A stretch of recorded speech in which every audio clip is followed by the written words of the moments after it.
ప్రతిసారి పార్టీ పెద్దలతో ఫోటోలు దిగి ప్రకటించుకోవాల్సిన అవసరం లేదన్నారు సీఎం రేవంత్ రెడ్డి. ఎవరి ట్రాప్లో పడనన్నారు. ఈ విషయంలో ఎవరు ఎటువంటి ప్రచారాలు చేసినా ఇబ్బంది లేదన్నారు.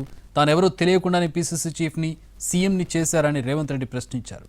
ప్రజలు కష్టాల్లో ఉంటే బీఆర్ఎస్ నేతలు పైశాచిక ఆనందం పొందుతున్నారంటూ హాట్ కామెంట్స్ చేశారు. గాంధీ కుటుంబంతో బలమైన సంబంధాలున్నాయని సీఎం రేవంత్ రెడ్డి మరోసారి స్పష్టం చేశారు. ఈ విషయంలో ఎవరు ఎటువంటి ప్రచారాలు చేసినా ఇబ్బంది లేదన్నారు. కావాలనే కొందరు అబద్ధపు ప్రచారాలు చేస్తున్నారని సీఎం మండిపడ్డారు.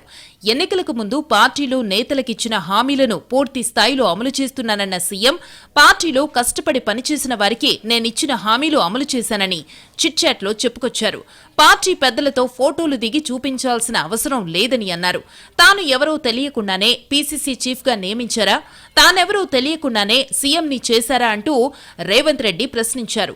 రైతుల పొలాలు ఎండిపోతుంటే, టన్నుల్లో ప్రాణాలు పోతుంటే, ప్రజలు కష్టాల్లో ఉంటే బీఆర్ఎస్ నేతలు డాన్సులు చేస్తూ పైశాచికానందం పొందుతున్నారంటూ హాట్ కామెంట్స్ చేశారు రేవంత్ రెడ్డి.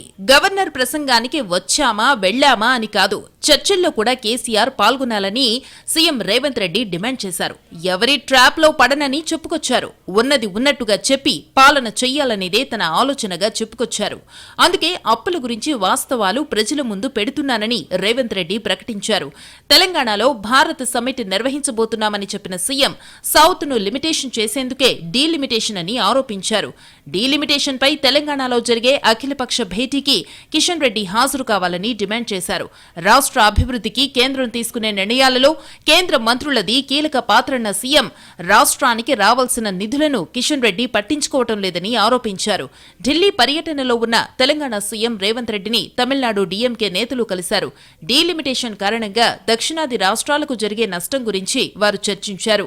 ఈ నెల 22న చెన్నైలో ఏర్పాటు చేసిన జేఏసీ సమావేశానికి హాజరు కావాలని సీఎం రేవంత్ రెడ్డిని తమిళనాడు నేతలు ఆహ్వానించారు. స్టాలిన్ తీసుకున్న నిర్ణయాన్ని అభినందిస్తున్నానని రేవంత్ రెడ్డి అన్నారు. దక్షిణాది రాష్ట్రాల హక్కులను కాపాడటానికి అందరూ వస్తే బాగుంటుందని అన్నారు. సో అందరినీ ఆహ్వానిస్తున్నాము, ఇది పార్టీలకు అతీతంగా.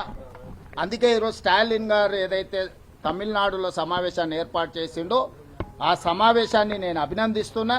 ఆ సమావేశానికి రాజకీయాలకు అతీతంగా దక్షిణాది రాష్ట్రాల ప్రజల యొక్క హక్కులను కాపాడడానికి అందరూ వస్తే బాగుంటుంది అని చెప్పి నేను సూచన చేస్తున్నా. దక్షిణాది రాష్ట్రాలు ఎదుగుతూ ఉంటే బీజేపీకి నచ్చదని సీఎం రేవంత్ రెడ్డి ఆరోపించారు. కేంద్రం కుట్రలను తిప్పికొట్టాల్సిన అవసరం ఉందన్నారు. తెలంగాణలోని అన్ని పార్టీల అభిప్రాయాన్ని ఈ నెల 22లోగా తీసుకుంటామన్నారు.